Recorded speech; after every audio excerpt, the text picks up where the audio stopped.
Alors, je vous fais une petite présentation de l'interface enseignant sur la plateforme Phonetics. Donc, pour accéder à cet espace, je vais dans tableau de bord, donc quand je suis connectée en tant qu'enseignant.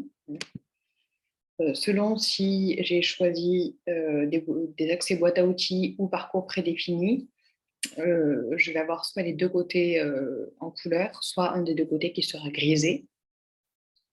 Donc, c'est ici que je vais pouvoir gérer l'attribution de mes licences et de mes comptes pour la boîte à outils, et où je vais également pouvoir accéder ici à la boîte à outils, on va y revenir, afin de créer des parcours sur mesure euh, en fonction des erreurs de mes apprenants.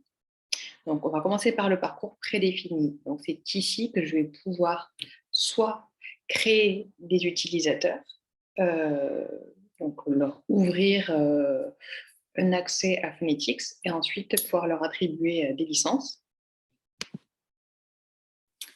Donc, je vais ici, je vais créer apprenant.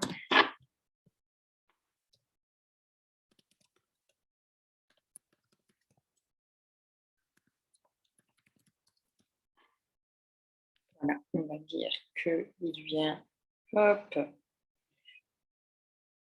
du Kyrgyzstan, tout à fait.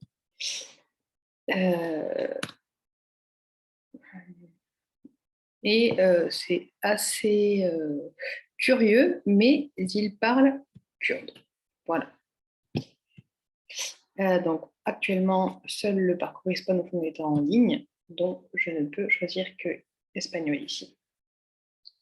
Là, je choisis le nombre de mois que je souhaite attribuer à cet apprenant, donc le nombre de licences. Une licence correspond à un mois, et donc là, si j'invite qu'il puisse accéder à son parcours prédéfini pendant 3 mois, je lui en donne 3, et donc mon compte va être débité ici de 3 mois.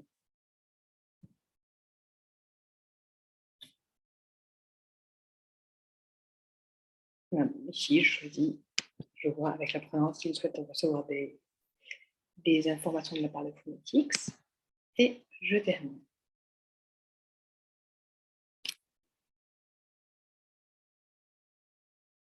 Un message a été envoyé à l'utilisateur afin qu'il confirme son inscription. Voilà. Si mon apprenant est déjà sur Phonetics, en bas, j'ai attribué un compte à un apprenant existant. Donc ça, c'est si c'est un apprenant que j'ai déjà créé. Voilà, donc par exemple, Laure Pesquet. Donc je vais pouvoir lui attribuer un compte supplémentaire. Donc je vois que le garantie s'est passé à 43. Donc je veux encore attribuer 2 mois à Laure Pesquet. Voilà. Je retourne sur mon tableau de bord. Et je vais pouvoir faire la même chose pour la boîte à outils. Donc, je peux créer un utilisateur ou bien attribuer un compte boîte à outils qui va permettre le compte à un apprenant d'accéder aux exercices que je crée pour lui. Un compte est valable un an. Donc, si je suis par exemple en milieu universitaire, j'ai mes apprenants sur toute l'année potentiellement. Je vais pouvoir choisir le nombre de comptes dont je vais disposer et je vais pouvoir les attribuer à mes apprenants et ils pourront les utiliser pendant l'année. Donc, ici, de la même manière, je crée mon apprenant ou bien j'attribue un compte à un apprenant existant. Et si il s'agit d'un apprenant qui a individuellement créé un compte Phonetics, mais que ce compte n'a pas été créé par moi-même, je vais pouvoir aller ici dans récupérer un utilisateur et on me demande le code que m'a communiqué l'utilisateur. Donc, je vais vous montrer comment l'apprenant peut récupérer ce compte. Voilà, je suis à présent connectée en tant que Sébastien Palouchi, apprenant. Et donc, Sébastien Palouchi va accéder à mon compte. Et ici, je vais pouvoir demander le code de transfert. Hop. Le code a été copié dans le presse-papier. Je retourne sur mon compte prof. Hop, je code le code. Et donc, l'utilisateur Sébastien Palouchi a été trouvé. Je termine.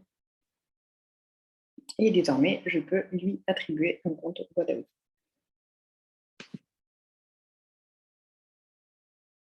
Un compte sera retiré et il sera valide jusqu'au 14 juin 2023, date à laquelle l'enseignant a souscrit à 20 comptes.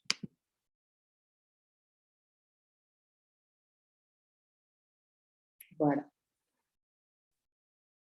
Ensuite, si je retourne sur mon tableau de bord, donc maintenant que Sébastien Palouchi a un compte boîte à outils, je vais pouvoir lui créer un parcours sur mesure.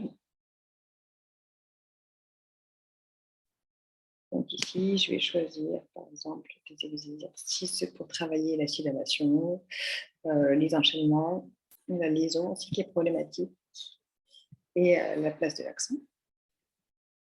Et puis au niveau des sons de parole, alors, il y a toujours des soucis avec le U qui se prononce plutôt OU. Il y a aussi des soucis au niveau des nasales, donc les 1 qui sont des N. Le ON, alors comment il prononce le ON, c'est plutôt ON. Et au niveau du AN, il le prononce AN. Voilà, à chaque fois, je peux cliquer sur la réalisation erronée. Et au niveau des consonnes, j'ai un souci sur le B qui tend plutôt vers un V. Ça manque de tension. Voilà. Et donc, je vais pouvoir attribuer tout ça, tous mes exercices, à Sébastien Palouchi. Je peux attribuer ces exercices à tous mes étudiants si je le souhaite. Et je peux également créer des groupes. Ici, je peux saisir le nom que je souhaite donner à ce parcours. Si par exemple, je veux créer, attribuer à mes apprenants des exercices chaque semaine après le cours de FLE ou de l'atelier de prononciation, je peux dire que ça sera le parcours du 23 juillet 2022 et j'attribue les exercices. Voilà, le parcours a bien été attribué. Et ensuite, je vais pouvoir, je retourne sur mon tableau de bord, je vais pouvoir suivre la progression de mes apprenants, pardon, rechercher l'utilisateur. Et donc, par exemple, Sébastien Palouchi. Bon, je vois qu'il n'a pas du tout commencé les exercices que je lui ai attribués.